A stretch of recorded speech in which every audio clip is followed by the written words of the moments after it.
Welcome to the Fox 25 News at 5, where every day at 5 we do dig deeper into the big stories of the day. Today, a massive data breach that may impact as many as 40 million Target shoppers and their credit card accounts. What the retail chain is saying about this and what you can do to protect yourself. This is the big story right now on the Fox 25 News at 5. I wasn't too shocked about being violated. I was more worried about putting a stop to it before it got worse. You know, I know with the credit card companies it'll get taken care of. It's just a matter of time. And unfortunately, our bank accounts aren't that big that we can handle a buffer like this. So it hurt.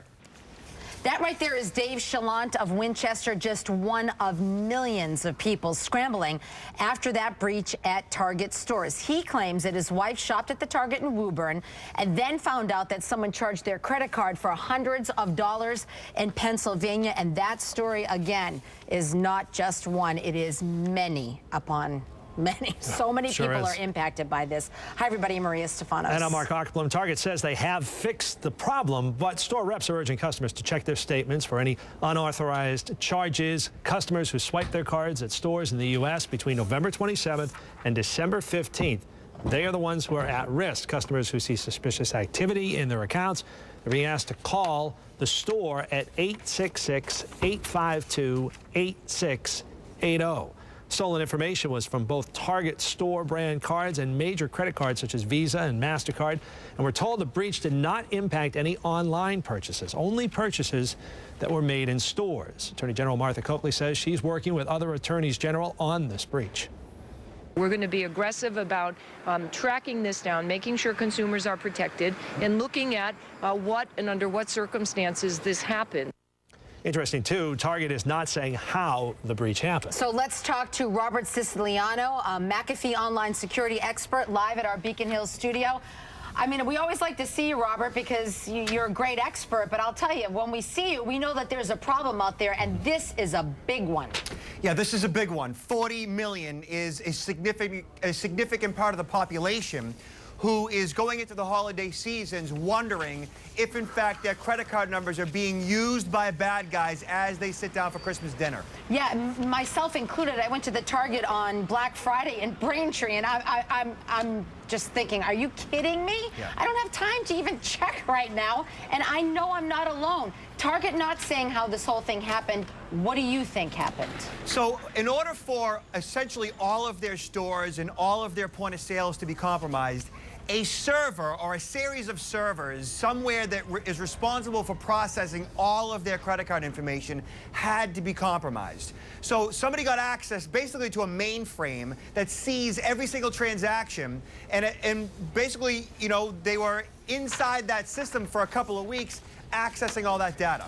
You know, everyone remembers the infamous TJX breach, and that affected some 40 million people as well. What's the difference between that and this, perhaps? Not much. The root of the TJX breach, from what I remember, was a wireless connection to the internet had been compromised at a Marshall store. I think it was in St. Paul. So it was a basic hacking, and then they installed a virus on a device, a PC, which gave them access to a manager's credentials to get into the main server. So how they got access to the main server with Target, we're not quite sure, but they definitely got into the mainframe, and from there, you know, they saw all of those transactions transpiring over 2 weeks. Robert, how could this go on so long without anybody noticing? Yeah, that is a question that I'm sure many are asking at this point.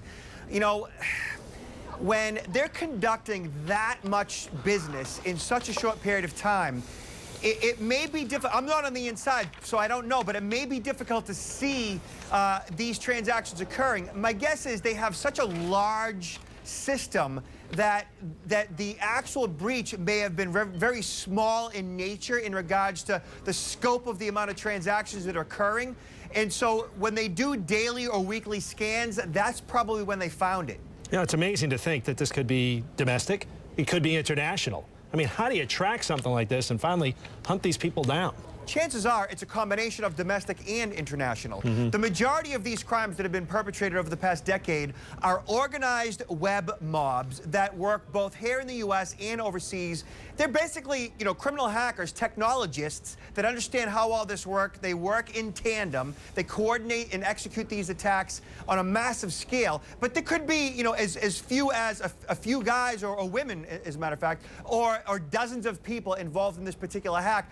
But those involved in, protecting us, Secret Service, FBI, and so forth, they'll find some breadcrumbs that will give them some insight as to where these attacks originated from. Robert, can I go back to how this whole thing happened? There was some talk about keypads. So is it if we swipe our cards, somehow they're getting our information? Can you explain that? I want to know what that is. So the point of sale devices, where you swipe your card through and punch in your PIN code and so forth, Yep. The original reports were that those were what was compromised. So now, the way I see it, there's no way that 40,000 point-of-sale devices, which is what was reported, the actual physical devices were compromised, meaning that nobody swapped out all 40,000 devices. At least, I don't think that's possible. If all 40,000 devices were swapped out, that would be the largest organized crime in the history of mankind. So then what do you think happened? I think that the server that accesses all 40,000 devices, a single server or, a bank of servers,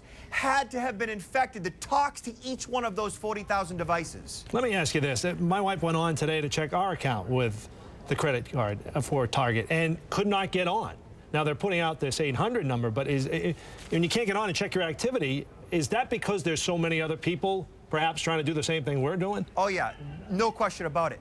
Target is being inundated today for good reason.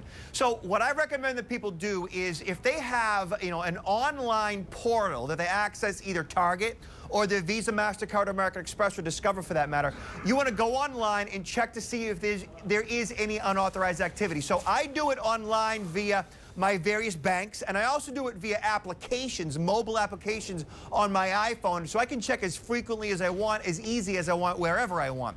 But you may have trouble getting into Targets simply because of the volume of traffic they're going to get today. And they say they fixed the problem, though, but that's still, you've got to go back and go through your records meticulously. So they might have fixed the actual breach. However, those numbers may very well still be in the hands of criminals. And what's probably going to happen over the next coming weeks to months is many people, 40 million, could receive a letter in the mail along with a new credit card company from your issuing bank saying, hey, there's been a data breach. We believe that you were infected or affected, and ultimately they're going to reissue new cards. Now, that may be months down the road. So you still have to pay very close attention to your statements and monitor each and every charge and reconcile diligently and timely. And in my opinion, you should become somewhat obsessed about this, because if you don't, you very well may pay for the Christmas of an identity thief, or hundreds or thousands of identity thieves, depending on how many have access to this data at this point. Robert, you're using cash only now? Because I think that's where I'm going next. I got to tell you, I don't worry about credit card fraud. And I say that all the time because I really don't. Now, when I say be obsessed about, about reconciling your statements, yeah, you have to do that. But I use my credit card all the time, and I don't worry about it. I just use it. But I do pay close attention to my statements. I reconcile them, weekly at a minimum. And if I ever see fraudulent charges, I make a phone call, I send off an email, and they take it off the car. But that's really all you can and should do. But studies show 9 out of 10 people don't even look at their statements. And we should. And this is a great lesson that we should do it right now. Every one of us, whether we went to Target or not. Robert Siciliano, McAfee online security expert. Thank you so much, Robert. We always appreciate it. Thank you. Maria. Thank you, Mark.